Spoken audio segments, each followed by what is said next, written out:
You can make your own pizza at home using a pizza kit that I picked up from my local BJ's Wholesale. You can find it at any BJ's near you. Okay, so for the first step, what you're going to need to do is you want to grab yourself one of your thin crust pizza slices and your pizza pan, preferably the one with the holes, and we're going to lay it down flat and flip it on both sides every 2 minutes to make sure it's not burnt but crispy on the outside and the bottom layer. The goal here is to prevent the sauce from seeping through into the actual pizza itself and making it soggy before it's ready to be served. So what you're going to do is you want to set your oven to about 350 degrees Fahrenheit on convention oven mode so that you can be able to get the best optimal results. We're going to pop it in. I'll see you guys in a moment.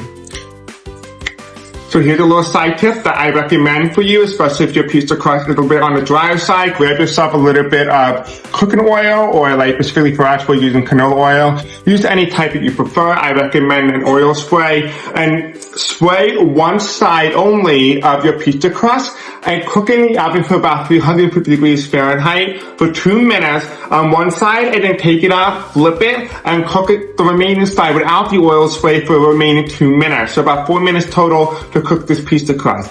Okay, so now for the next step, you want to grab yourself your pasta sauce. But specifically, this is the one that came with the kit, so we're going to use the one with the kit. So you're just going to go like this. What I'm going to do is I'm going to grab my spoon. You can grab whatever type of utensils you want to use, and you're just going to evenly spread this sauce around the entirety of the pizza. Now, you can obviously add more sauce. I prefer more sauce than anything, but specifically for this pizza, it calls for 1 packet. But again, you can use whatever sauce you want, whatever your heart desires. Now, if you want to make a cheese pizza, you can just skip the pepperoni, go straight to the herbs and the basil and everything else, and just pop it right on here with some cheese, and you call it a day. Or you can just throw some cheese on, throw it in the oven, you're done, or you can throw some pepperoni on it, whatever your heart desires. So now what we're going to do is we're going to grab some of our pepperoni, and we're just going to place it all around the pizza. It's a little bit bigger, but that's okay. We're going to have to cut it anyway, so I'm not going to engage in slicing the pizza itself. We already have a pizza cutter. Okay, now that we have our pepperoni on here, the next thing you want to do is you want to grab yourself a little bit of pink Himalayan salt, and we're just going to do a light sprinkle. Now remember, this packet probably already has enough salt as it is, so you want to go very light on it. We're going to grab ourselves some black pepper. We're going to go and grab some parsley. This is going to help balance out some of the extra garlic that we might add. We're going to use some granulated garlic. So these are actually like what's called basil bushels. Let me just see if I can focus the camera here. It's called basil bushels. It's really nice, and it just smells and tastes just like basil. It's like a different species of basil. So we're just going to pop it in just like this. Now we're also going to throw in some thyme. Yes, some of them have flowers. That's okay, because it is very beneficial for you, so you can consume the flowers. So we're using some thyme. And now you can either like take the leaves off just like this, or you can just leave it whole on the branch. For us, we're just going to actually just pull it all off. We're just going to use everything else. And repeat this process even for the oregano, and I'll see you guys in a moment.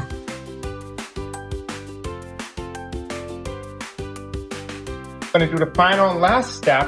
We're just going to put our shredded mozzarella on top of our pizza. Specifically for this pizza kit, there are some crusts that are a little bit thinner than others, and for other aspects as well, based on the topping and your oven type, it will vary on how often you need to be able to keep an eye out on your pizza.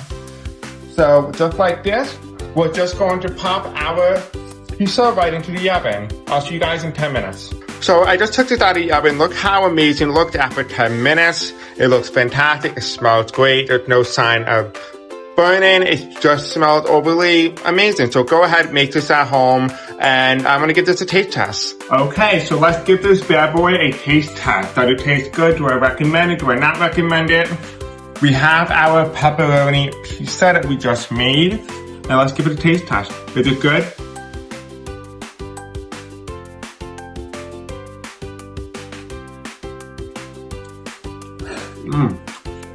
It's well seasoned, the flavors all blend together with the freshly cut herbs. You really taste it. Highly recommend go ahead and make this recipe at home. And if you have any recipes or specific pizza toppings you want me to try next, Let me know in the comment section below. And don't forget to hit the subscribe button. I'll see you guys in the next video. Till then, peace out. So here's what you're gonna need in order to make this recipe. We need a pizza kit from your local BJ's. It also includes some packets of marinara sauce. You're also gonna need to grab yourself some form of mozzarella cheese or whatever cheese you prefer, but I'm using mozzarella today. You're also gonna need some sort of seasoning, so maybe like pink Himalayan salt. You're also gonna need some sort of garlic and herb seasoning. You don't have to use all these. You can just kind of pick and choose what ones you prefer to use. You might also end up using some black pepper, parsley. This is a great way to balance out any sort of extra or additional garlic you add into your pizza pie today. Some granulated garlic. This is a must. You always need garlic. We are also going to need some thin sliced pepperoni. I got this from my local Key Food. Get it from whatever grocery store you prefer and whatever brand. Does not matter. Pepperoni is what you're gonna need. And then you're also gonna need some fresh herb from the garden. We have basil, we have oregano, we have thyme in here. So let's assemble.